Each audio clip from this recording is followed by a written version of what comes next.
The fluorescent lights hummed overhead in courtroom 312, casting harsh shadows across the polished wooden benches where 15 years of marriage was being dissected like a laboratory specimen.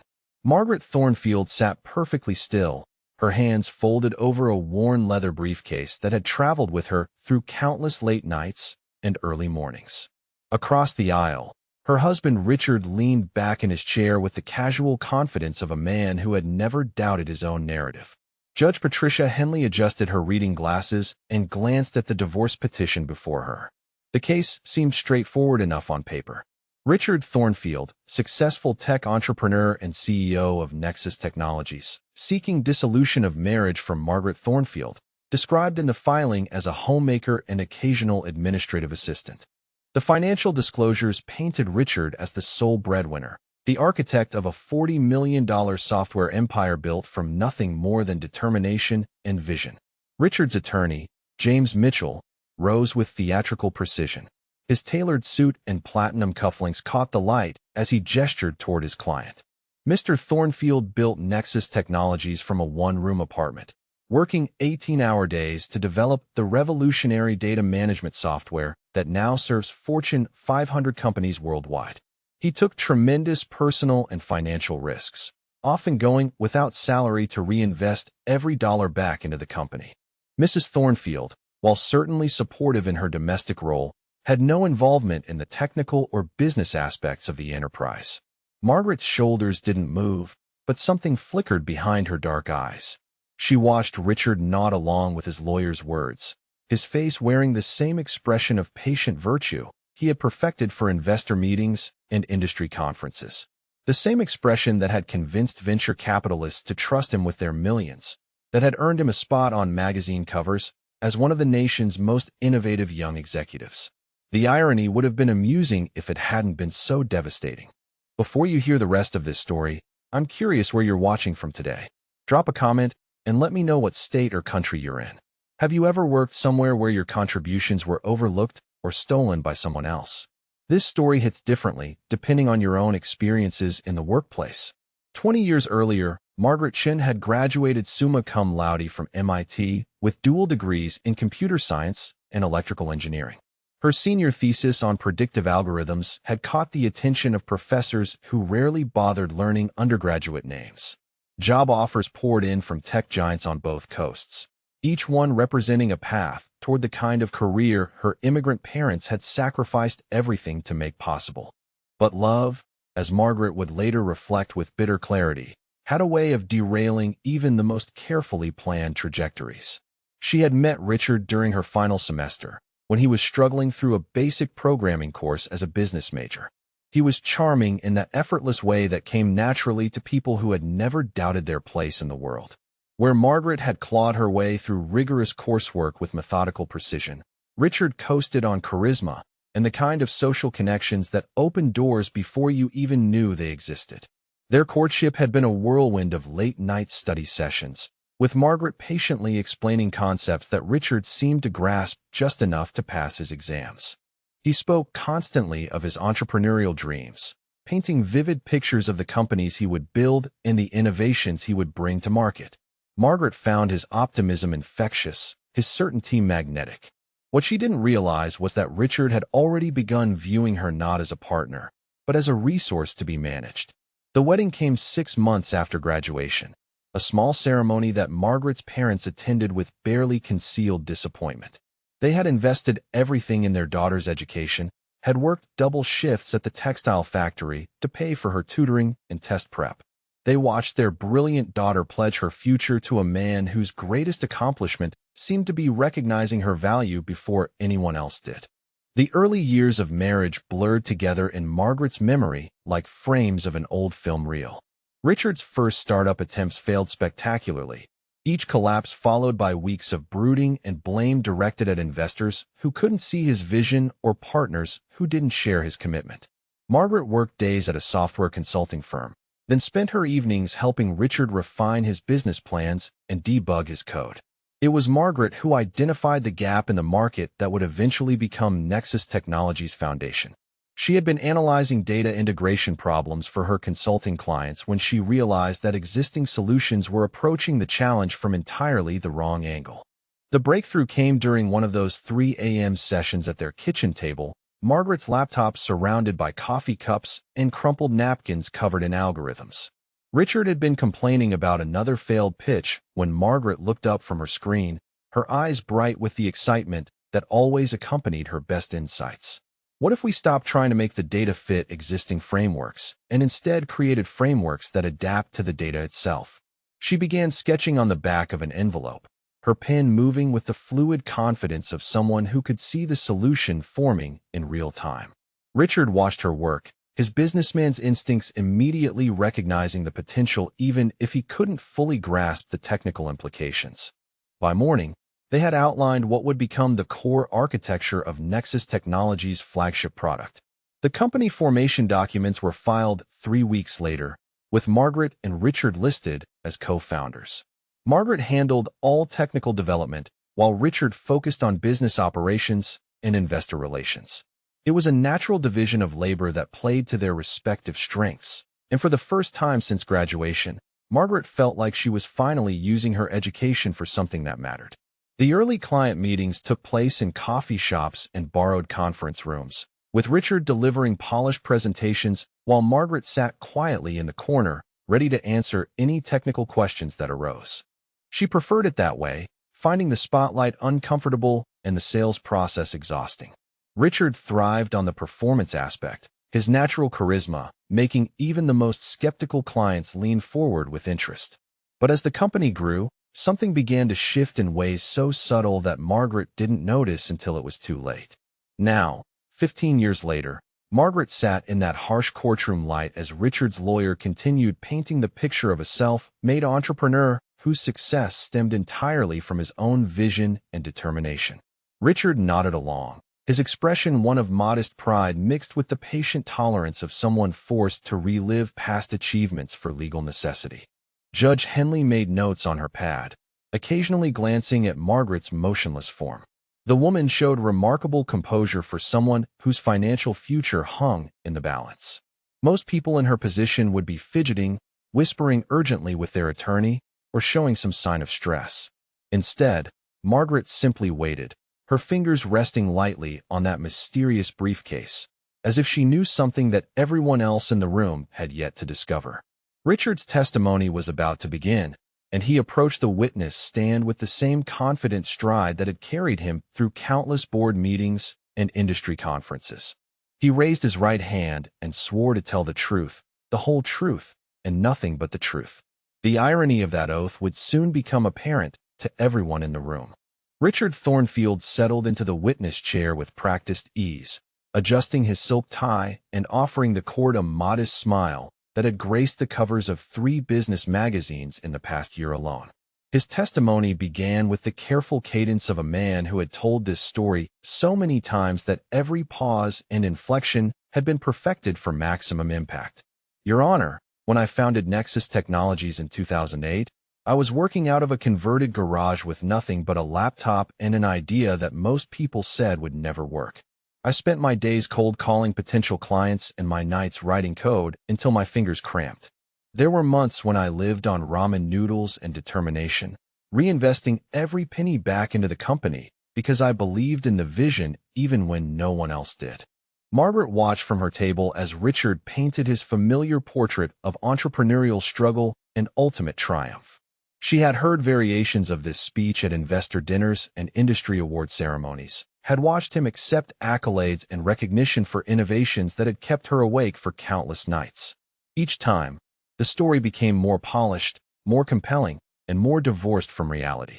Judge Henley nodded thoughtfully as Richard continued his narrative, describing the early client acquisitions and the breakthrough moments that transformed Nexus from a struggling startup into a market leader. His voice carried the authentic passion of someone who truly believed his own mythology, and Margaret found herself marveling at how completely he had internalized the fiction. Attorney Mitchell guided his client through a detailed timeline of company milestones, each achievement punctuated by Richard's modest acknowledgement of his own foresight and persistence.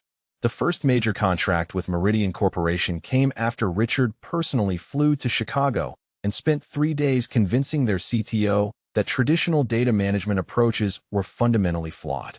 The revolutionary algorithm that became their signature product emerged from Richard's late-night brainstorming sessions and his intuitive understanding of how information wanted to flow.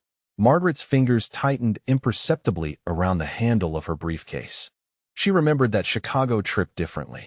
Richard had indeed flown there, but only after Margaret spent 2 weeks debugging the demonstration software and preparing detailed technical specifications that anticipated every possible question.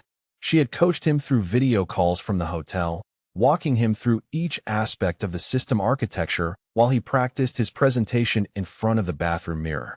The algorithm he claimed as his own had been her doctoral thesis topic, refined and adapted through months of rigorous testing that Richard observed but never participated in. She still had the original handwritten notes, the failed iterations, the breakthrough moments scribbled on coffee shop napkins during her lunch breaks. But listening to Richard's testimony, those details seemed to dissolve into irrelevance. His version possessed a narrative clarity that made Margaret's complicated reality feel somehow less real. Next to testify was David Kellerman, Nexus Technologies' Chief Technology Officer and Richard's longtime friend from business school. Kellerman approached the stand with the easy confidence of someone accustomed to boardroom presentations and industry conferences. His testimony corroborated every aspect of Richard's story, painting a picture of visionary leadership and technical brilliance that transformed abstract concepts into market-dominating products. "I have worked closely with Richard for over a decade," Kellerman explained to the court. "His ability to see solutions where others see problems is what separates truly great entrepreneurs from the rest." The innovations that built Nexus came directly from Richard's understanding of how technology could serve business needs in ways that existing solutions simply could not address. Margaret's attorney, Sarah Chun, scribbled notes on her legal pad as Kellerman continued his glowing assessment. She had warned Margaret that character testimony would likely favor Richard, given his public profile and the network of professional relationships he had cultivated over the years. Still, hearing Margaret's contributions attributed so completely to someone else felt like watching her own obituary being read while she sat in the room. 3 more company executives followed Kellerman to the stand, each offering variations on the same theme. Richard as the driving force behind every major decision. Richard as the technical visionary who could translate complex problems into elegant solutions. Richard as the leader who guided Nexus through challenging market conditions and competitive threats. None mentioned Margaret's name. It was a masterful performance, coordinated with the precision that Richard brought to every aspect of his public persona. These were people who had attended company meetings where Margaret presented technical roadmaps, who had received emails with her detailed analysis of system vulnerabilities, who had watched her work through problems that left Richard nodding along with carefully practiced understanding. But their testimony described a different company entirely, one where Margaret existed only in the margins if she existed at all. The systematic nature of the erasure became more apparent as each witness took the stand. Patents that had originally listed Margaret as lead inventor were now described as Richard's innovations. Technical documentation that bore her digital signature was characterized as administrative support. Strategic decisions that Margaret had agonized over were presented as examples of Richard's business acumen. Margaret's mother had called the night before the hearing, her voice carrying the weight of decades spent watching her daughter's accomplishments disappear into someone else's success story. "You have always been too generous, Margaret, too willing to let others take credit. Your father and I worked too hard for your education to watch it benefit someone else." The words echoed in Margaret's mind as Richard's former business professor took the stand to describe the young entrepreneur's exceptional potential and innovative thinking. Professor William Hayes spoke fondly of Richard's graduate school project, a theoretical framework for adaptive data management that showed remarkable insight for such a young student. Margaret remembered that project because she had written most of it. Richard had approached her during their engagement, panicking about a deadline he had ignored until the last moment. She had spent 3 sleepless nights developing the theoretical framework while Richard focused on formatting and presentation design. The professor's praise felt like another theft, another small piece of her intellectual property transferred seamlessly into Richard's growing legend. But perhaps the most painful testimony came from Richard's younger brother Michael, who described family dinners where Richard would explain his work with the patient enthusiasm of someone passionate about innovation.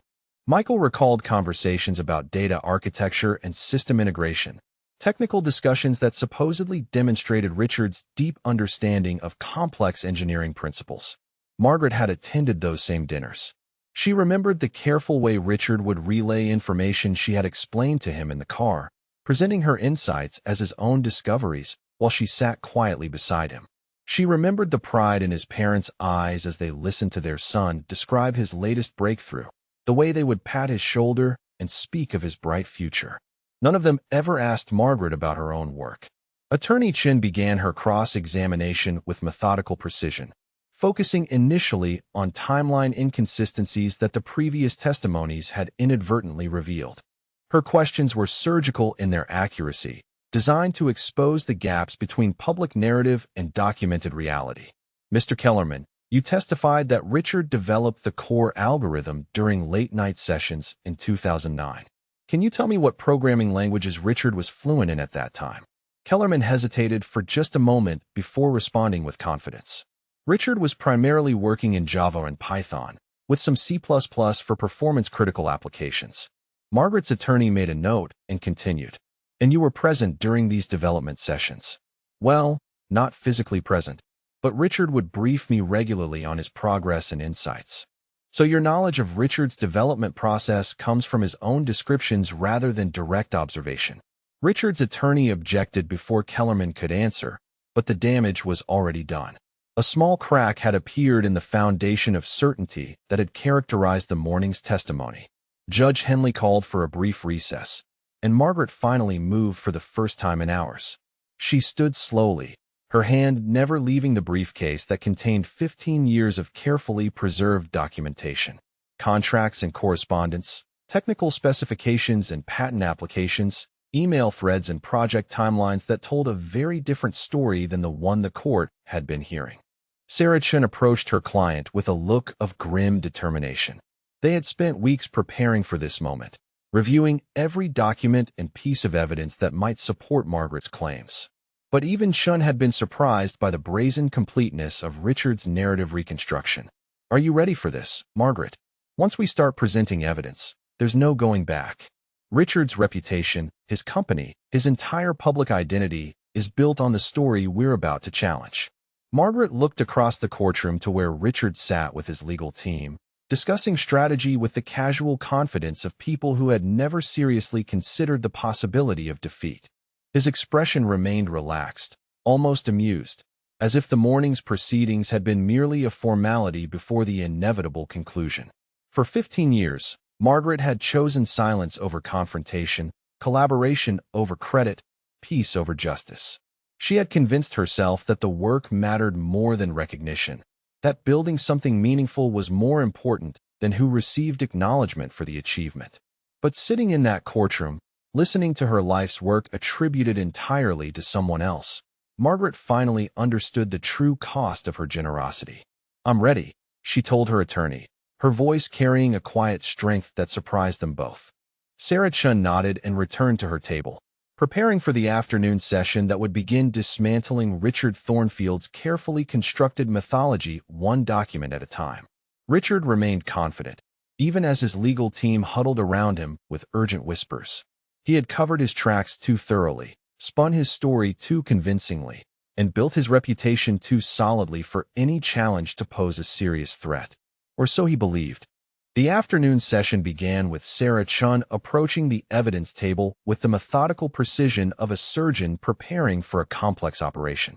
Her first exhibit was a manila folder containing documents that Richard's legal team had seen during discovery, but apparently dismissed as inconsequential administrative paperwork.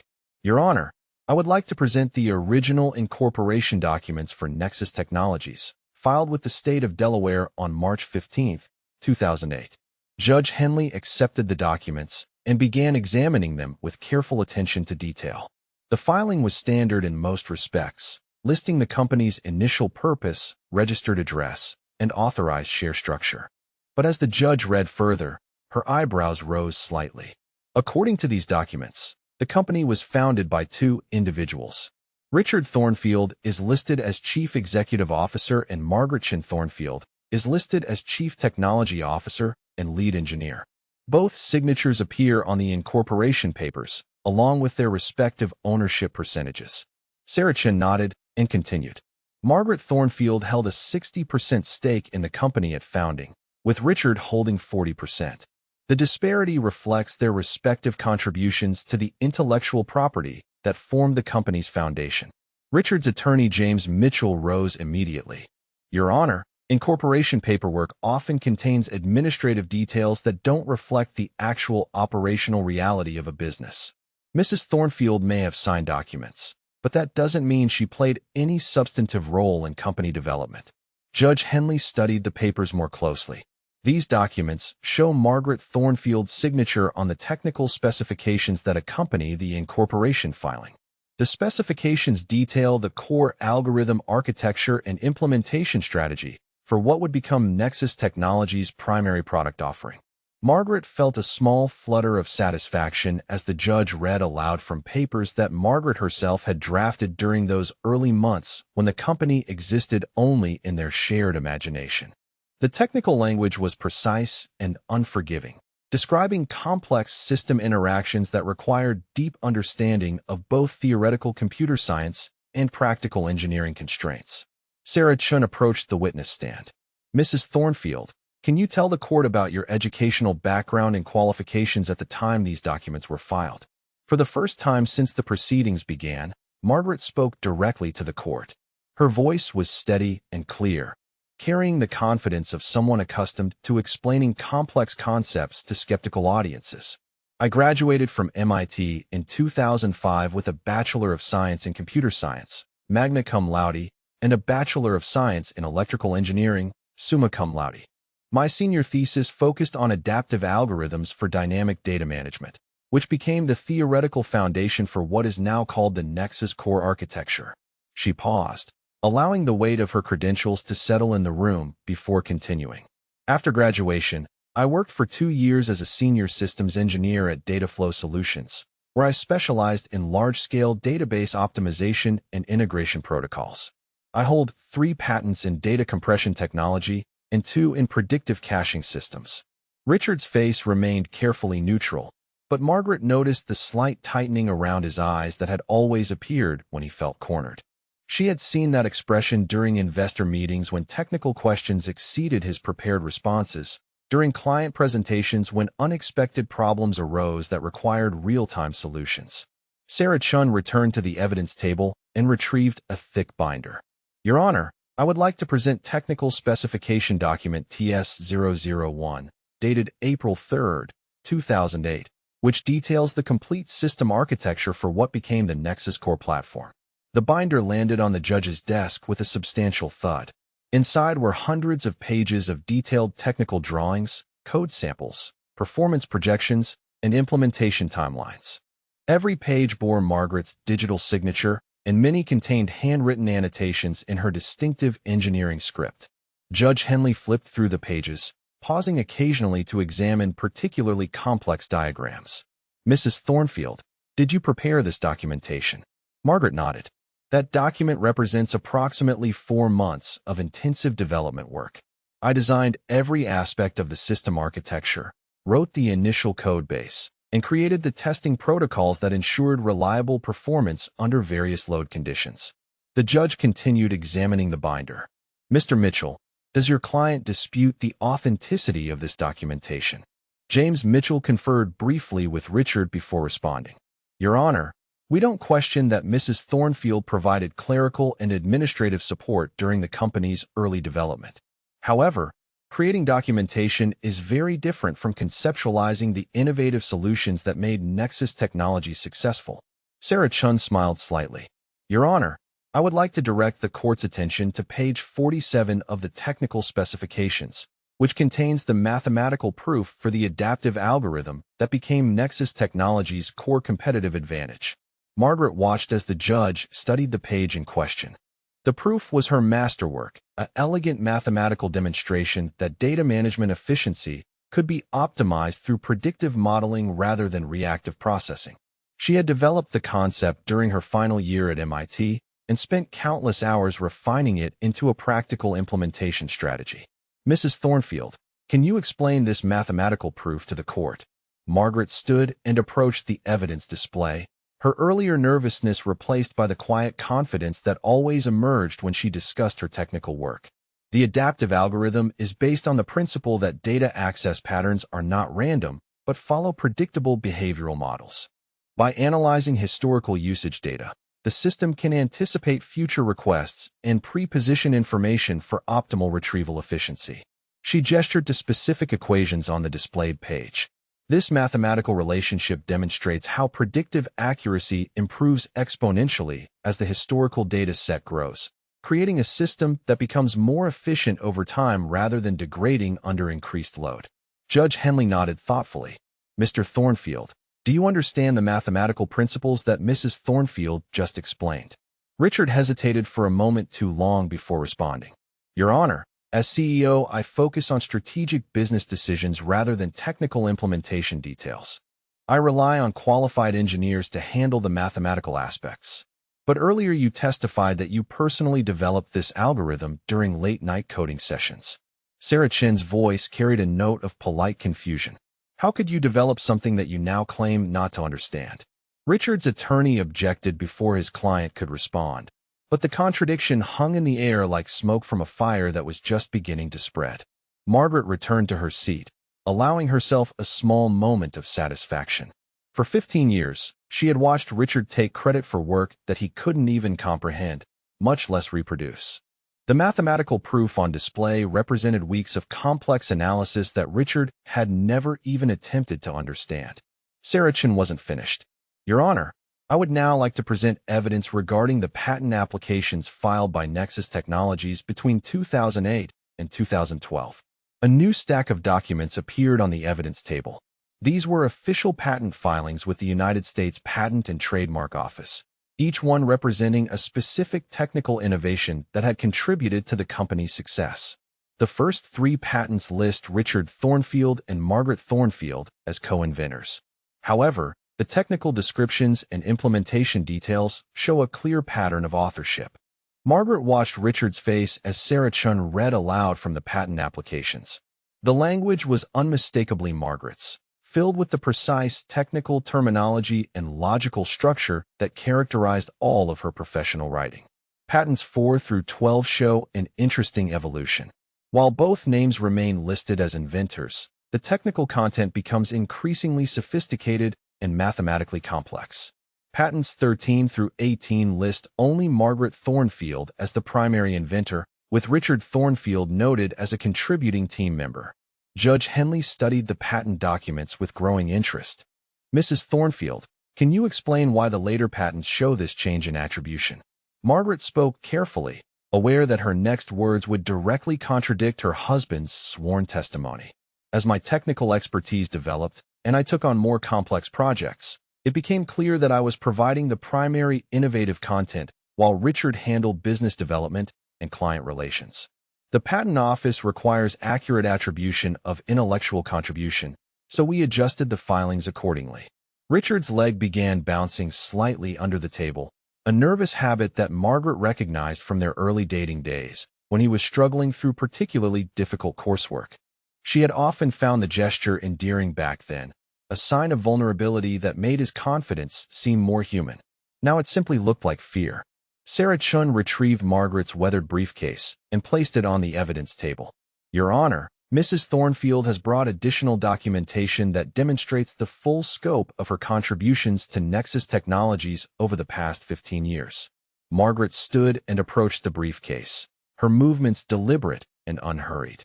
Inside were 15 years of carefully preserved contracts, correspondence, technical documentation, and project records. Every piece of paper told part of the story that Richard's testimony had attempted to erase.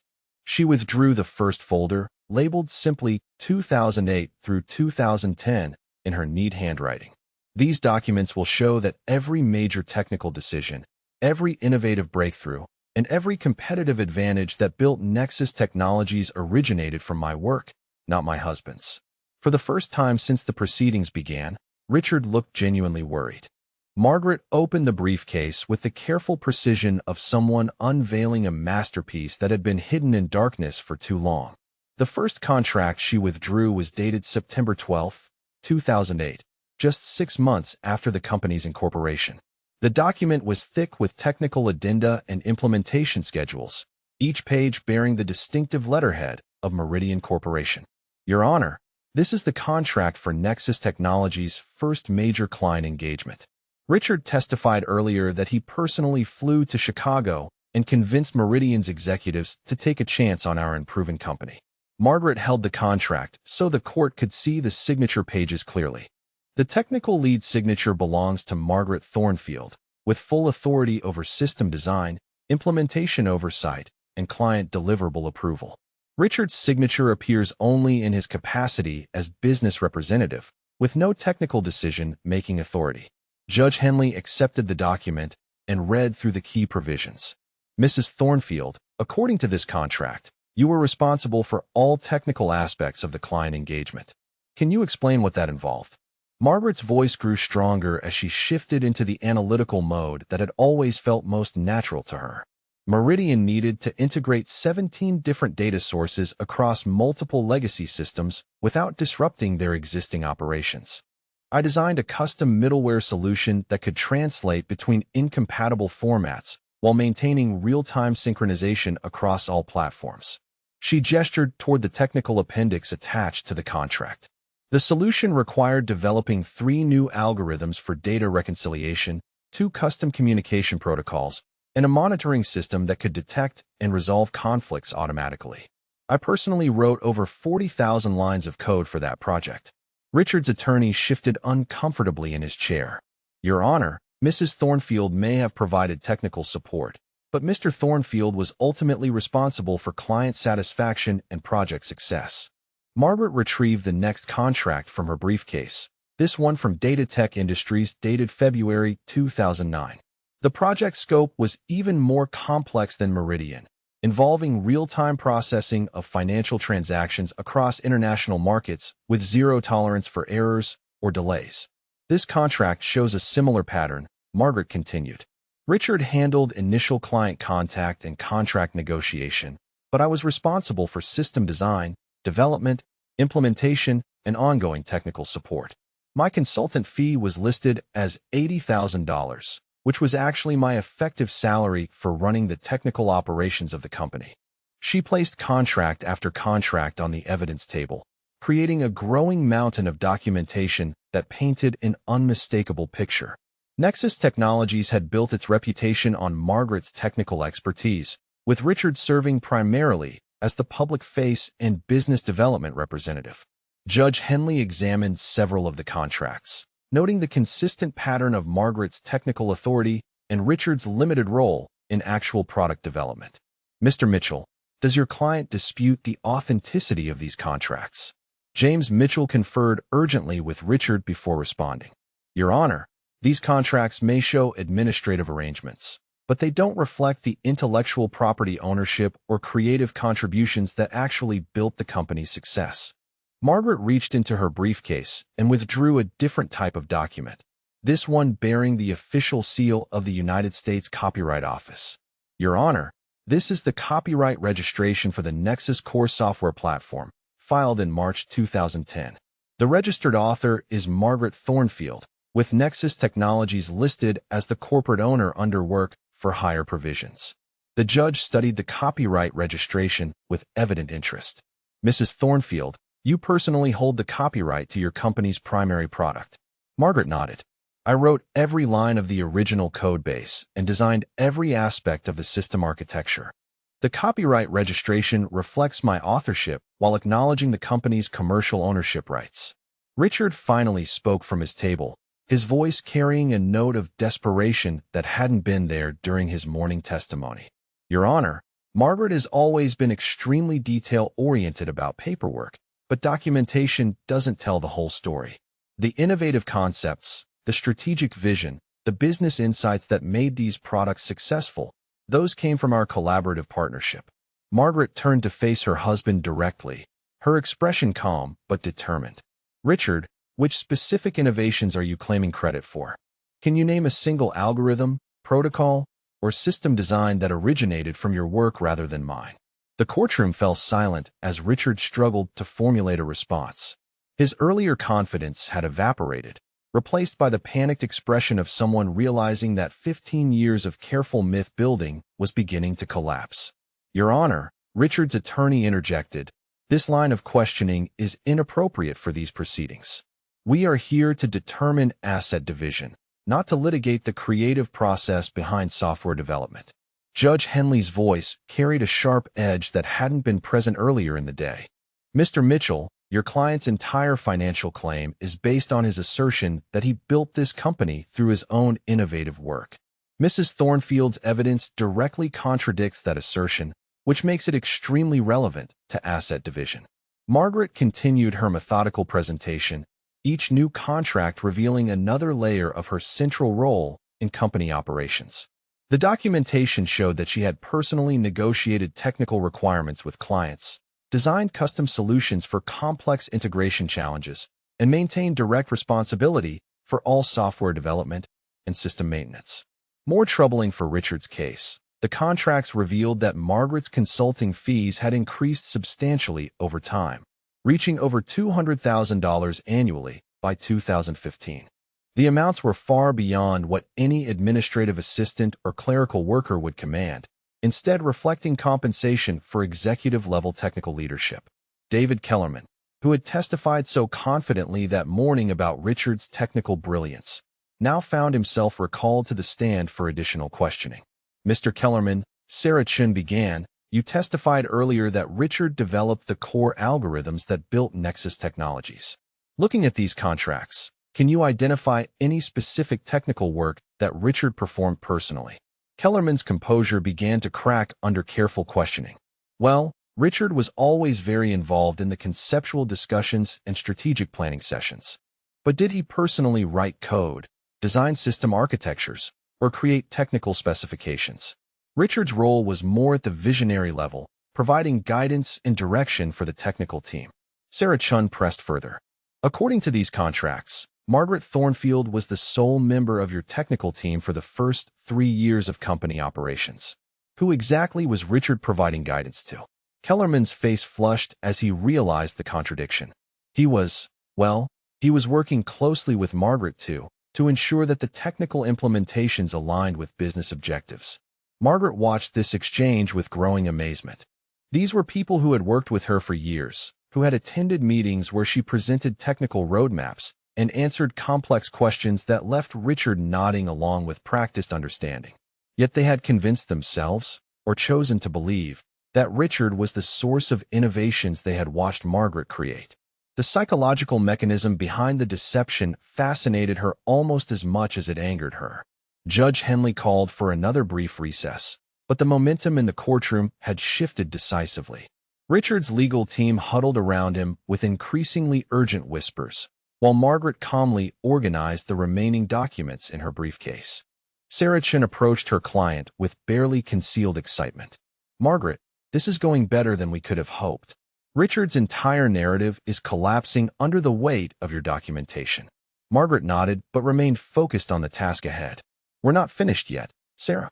The contracts establish my technical role, but we still need to address the ownership transfers and power of attorney arrangements that allowed Richard to claim credit for my work.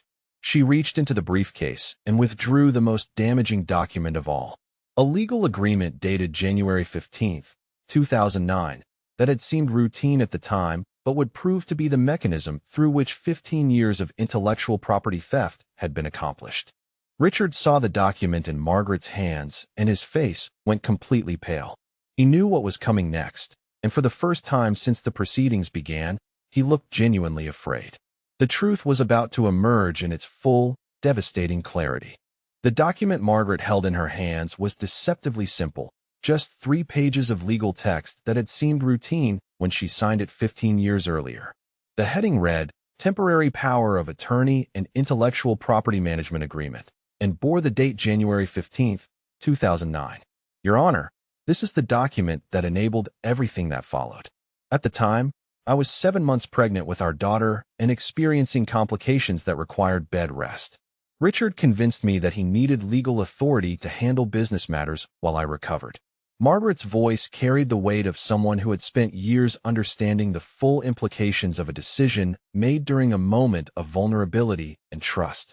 The agreement was supposed to last for 6 months, just long enough for me to deliver safely and return to active company management. Judge Henley accepted the document and began reading with careful attention. The language was standard for temporary power of attorney arrangements, granting Richard authority to sign contracts, make business decisions, and handle financial matters on Margaret's behalf. But as the judge read further, one provision stood out with alarming clarity. This agreement grants Mr. Thornfield authority to transfer, assign, or modify intellectual property rights as necessary for business operations. Mrs. Thornfield, did you understand the implications of this clause when you signed? Margaret's jaw tightened as she remembered the rushed explanation Richard had provided while her doctor waited outside to discuss delivery complications. Richard told me it was standard legal language, necessary in case we needed to license our technology to partners or investors. I trusted him completely, so I didn't ask for independent legal review. Sarah Chun approached the evidence table with another document, this one bearing official state filing stamps and corporate seals. Your Honor, 6 months later, while Margaret was still recovering from a difficult delivery, Richard filed these intellectual property transfer documents with the Delaware Secretary of State. The judge examined the transfer documents with growing concern. According to these filings, Margaret Thornfield's 60% ownership stake in company intellectual property was transferred entirely to Richard Thornfield, effective July 20, 2009. The signature on the transfer appears to have been made under power of attorney authority. Margaret felt the familiar surge of anger that had sustained her through months of preparation for this moment. I never authorized those transfers, Your Honor. Richard used the temporary power of attorney to steal my ownership of the innovations I had created. When I discovered what he had done and demanded an explanation, he told me the transfers were necessary for tax purposes and could be easily reversed. She gestured toward another document from her briefcase. I have 15 years of emails where I repeatedly asked Richard to restore my intellectual property ownership. His responses always promised to handle it soon, but no corrective action was ever taken. Judge Henley's expression had shifted from professional neutrality to barely concealed outrage. Mr. Thornfield, did you inform your wife before transferring her intellectual property rights to yourself? Richard's attorney attempted to object, but Judge Henley cut him off with a sharp gesture.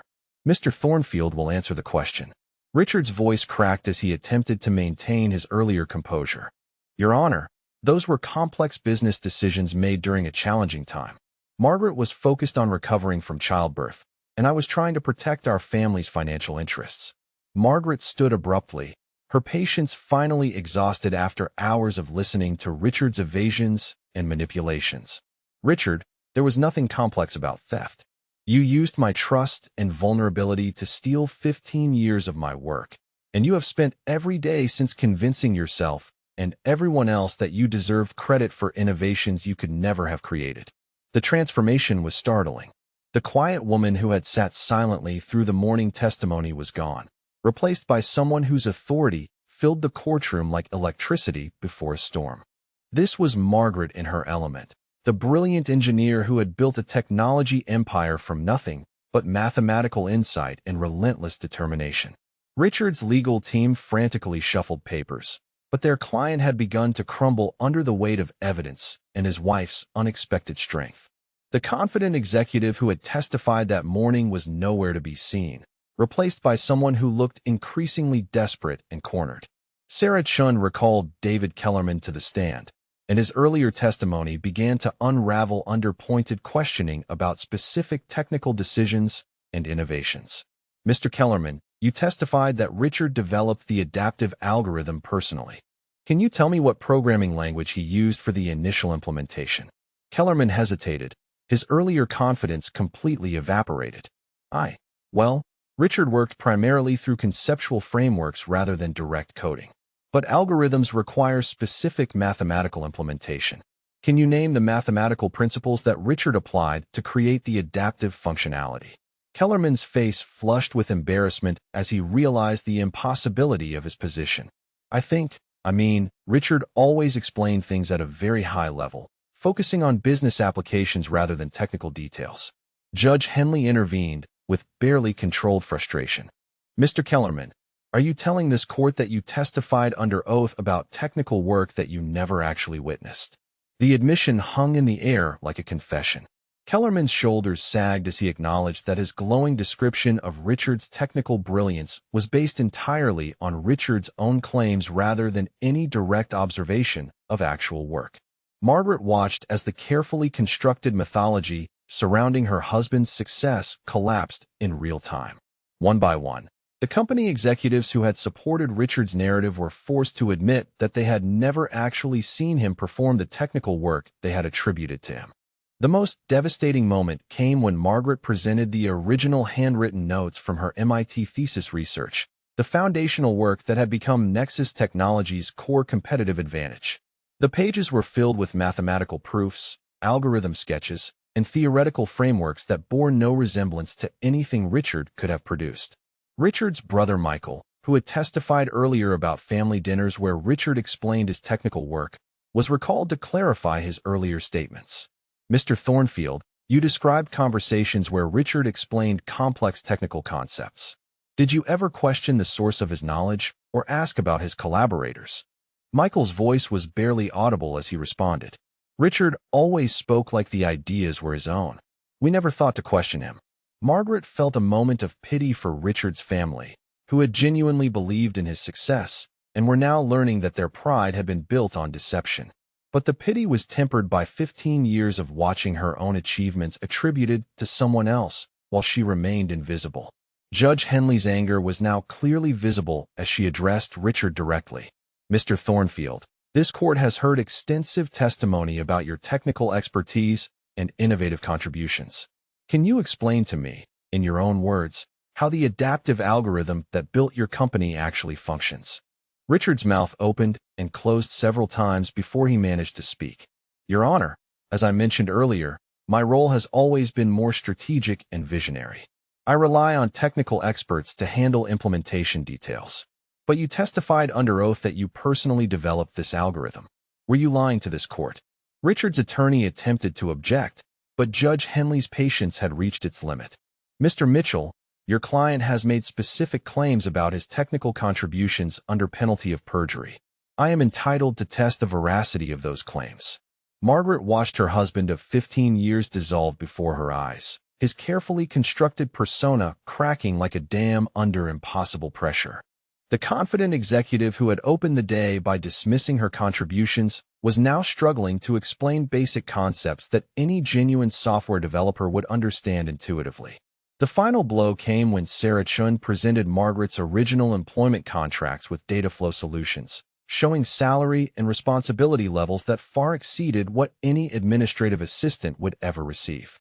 Margaret had been hired as a senior systems architect, commanding compensation that reflected her advanced technical expertise. Your Honor, Margaret concluded, every piece of evidence in this courtroom demonstrates the same truth. I built Nexus Technologies through my technical expertise, my innovations, and my intellectual property. Richard's contribution was limited to business development and public relations. His theft of my work and credit represents 15 years of systematic fraud that has damaged both my professional reputation and my financial security. Judge Henley surveyed the mountain of evidence that had accumulated on her desk, then looked directly at Richard with barely concealed disgust. Mr. Thornfield, do you have anything to say in response to these allegations? Richard's voice was barely a whisper as he finally spoke the truth that everyone in the room had already realized. I may have overstated my technical contributions. The admission fell into the courtroom silence like a stone into still water, creating ripples that would destroy everything Richard had built on lies and stolen achievements. Judge Henley's gavel struck the bench with the finality of thunder, and the sound seemed to reverberate through 15 years of stolen achievements and systematic deception. The courtroom fell silent as she prepared to deliver a ruling that would reshape everything Richard Thornfield had built on lies. Mr. Thornfield, this court finds your testimony to be not merely inaccurate, but deliberately fraudulent. You have committed perjury in these proceedings and engaged in a pattern of intellectual property theft that spans over a decade. The evidence presented by Mrs. Thornfield is overwhelming, undeniable, and paints a picture of systematic fraud that shocks the conscience of this court. Richard sat motionless as the words washed over him, his face drained of all color. The confident executive who had entered the courtroom that morning was gone, replaced by a hollow shell of someone whose entire identity had been built on stolen foundations. Judge Henley continued with barely restrained anger. The power of attorney abuse documented in these proceedings represents one of the most egregious cases of marital financial fraud I have encountered in 20 years on the bench. Mr. Thornfield exploited his wife's medical vulnerability to transfer intellectual property worth tens of millions of dollars, then spent 15 years perpetuating false narratives about his own contributions. Margaret felt a surge of vindication so powerful it was almost overwhelming. After years of watching her achievements attributed to someone else, hearing an authority figure acknowledge the truth felt like oxygen after drowning. Therefore, the court hereby awards Margaret Thornfield full ownership of Nexus Technologies, including all intellectual property, patents, copyrights, and business assets. The evidence clearly demonstrates that Mrs. Thornfield is the true creator and innovator behind the company's success, while Mr. Thornfield's contributions were limited to business development activities that do not justify ownership claims. The ruling sent shockwaves through Richard's legal team, but Judge Henley was far from finished. Furthermore, given the fraudulent nature of Mr. Thornfield's claims and his abuse of legal authority, this court denies his petition for spousal support and orders him to pay Mrs. Thornfield's legal costs in their entirety. The intellectual property transfers executed under power of attorney are hereby declared null and void due to fraud and abuse of fiduciary responsibility. Richard's head dropped into his hands as the full magnitude of his loss became clear. In a single morning, he had lost not just his marriage, but his company, his reputation, and his entire professional identity.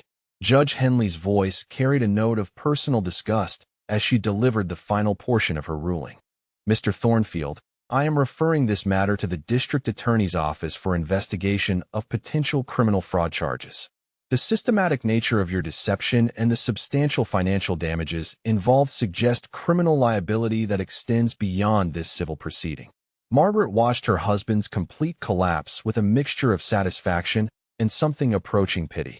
She had never wanted to destroy him, only to reclaim what had always belonged to her. But Richard's 15-year commitment to lies had made this confrontation inevitable. Court officers approached Richard's table with quiet efficiency, informing him that he was being detained pending the fraud investigation. The man who had built his reputation on stolen achievements was led from the courtroom in handcuffs, his designer suit and platinum cufflinks a mockery of the success he had never actually earned. The aftermath was swift and decisive. Within hours of the ruling, Margaret found herself standing in the executive conference room of Nexus Technologies, facing the same company officials who had testified so confidently about Richard's innovative brilliance. David Kellerman was the first to speak, his voice heavy with embarrassment and something approaching shame. Margaret, I owe you an apology that I'm not sure words can adequately express. We allowed ourselves to believe Richard's version of events without ever questioning the source of his technical knowledge. Margaret studied the faces around the conference table, seeing genuine remorse mixed with fear about their own professional futures. These were people she had worked with for years, colleagues who had attended meetings where she presented technical roadmaps and answered questions that left Richard nodding along with practiced understanding. I understand how it happened, Margaret replied carefully.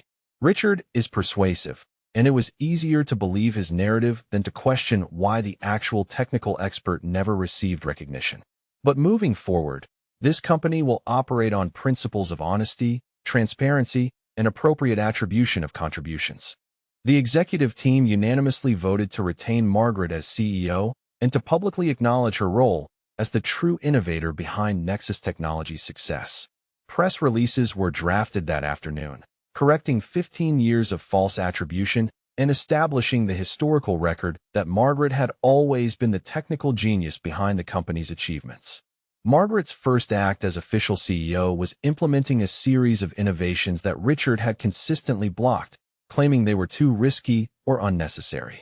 Within weeks, Nexus Technologies launched 3 new product lines based on algorithms Margaret had developed years earlier but never been allowed to commercialize. The technical team, freed from Richard's limitations and finally able to work directly with the actual source of their company's innovations, responded with enthusiasm that bordered on euphoria. Projects that had languished for years under Richard's mismanagement were completed within months under Margaret's direct technical leadership. Industry reaction was swift and largely supportive. Technology publications that had previously featured Richard on their covers now scrambled to interview the real genius behind Nexus Technologies' success. Margaret handled the attention with characteristic grace, focusing interviews on technical innovations rather than personal drama. The criminal investigation moved forward with methodical precision.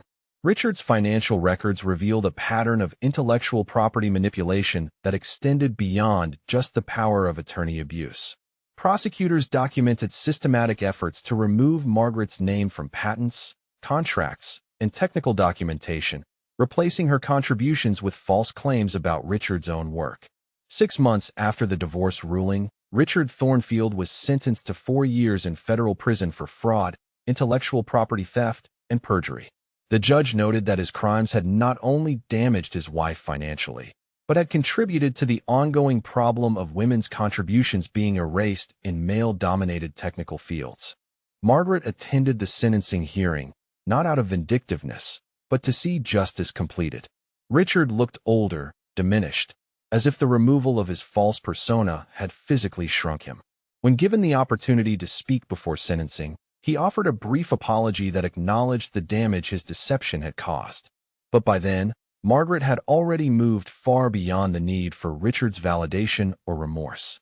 The transformation at Nexus Technologies under Margaret's leadership was remarkable to witness. The company's technical innovation accelerated dramatically once decisions were being made by someone who actually understood the underlying science rather than someone who merely managed the presentation of others' work. Margaret implemented mentorship programs specifically designed to ensure that young women engineers received proper credit for their contributions. She established clear documentation protocols that made it virtually impossible for technical work to be misattributed, and created advancement pathways that recognized genuine technical expertise rather than just public relations skills. What strikes me most about this story is how long Margaret's achievements were hidden in plain sight. Everyone who worked at Nexus knew she was brilliant, but somehow they convinced themselves that Richard was the source of innovations they watched her create. It makes you wonder how often this happens in workplaces everywhere, and how many brilliant people have their work stolen by those with better presentation skills and fewer ethical constraints. Have you ever witnessed something like this in your own workplace, where someone took credit for work they didn't do? Or maybe you've had your own contributions overlooked or minimized. Drop a comment and share your experience. These stories matter because they show patterns that need to be recognized and stopped. The industry recognition that followed Margaret's emergence as CEO validated everything she had always known about her own capabilities. Awards and honors that had previously gone to Richard were quietly transferred to their rightful recipient. Speaking invitations poured in from conferences and universities eager to hear from the real innovator behind one of the tech industry's most successful companies. But perhaps the most satisfying moment came during a technology symposium 18 months after the trial, when Margaret was delivering the keynote address about adaptive algorithms and data management innovation. In the audience sat 3 young women engineers from her mentorship program, taking notes and asking insightful questions during the discussion period. After the presentation, one of them approached Margaret with excitement about a new algorithm she had been developing for predictive caching systems. Margaret listened carefully to the technical explanation, offered suggestions for optimization, and made sure that the young woman's name would be prominently featured on any resulting patents or publications. The conversation reminded Margaret of her own early days, when her senior thesis on adaptive algorithms had caught the attention of professors who rarely bothered learning undergraduate names. The difference was that this young engineer would never have to worry about her work being stolen or her contributions erased. Margaret had built more than just a successful company. She had created a legacy of recognition, attribution, and protection for the innovations that emerged from brilliant minds regardless of who possessed the better presentation skills. Standing in that conference room, surrounded by the next generation of technical innovators, Margaret finally felt the satisfaction that had been denied to her for 15 years. Not just the satisfaction of personal vindication, but the deeper contentment that came from ensuring that others would never face the systematic erasure she had endured. Richard Thornfield had stolen 15 years of recognition from one brilliant woman. But Margaret's response had been to create systems that would protect countless others from suffering the same fate. In the end, that transformation represented a far greater achievement than any algorithm or software platform could ever provide. Margaret had not just reclaimed her own stolen legacy. She had fundamentally changed the environment that had allowed such theft to flourish. The briefcase that had accompanied her through that dramatic courtroom confrontation now sat in her executive office, empty but preserved as a reminder. Inside its worn leather compartments, 15 years of documentation had waited patiently for their moment to speak the truth. Justice, Margaret had learned, sometimes arrived slowly. But when it finally came, backed by irrefutable evidence and unwavering determination, it possessed the power to reshape everything that deception had built on borrowed foundations. Richard's stolen empire had crumbled in a matter of hours. Margaret's authentic legacy would endure for generations to come.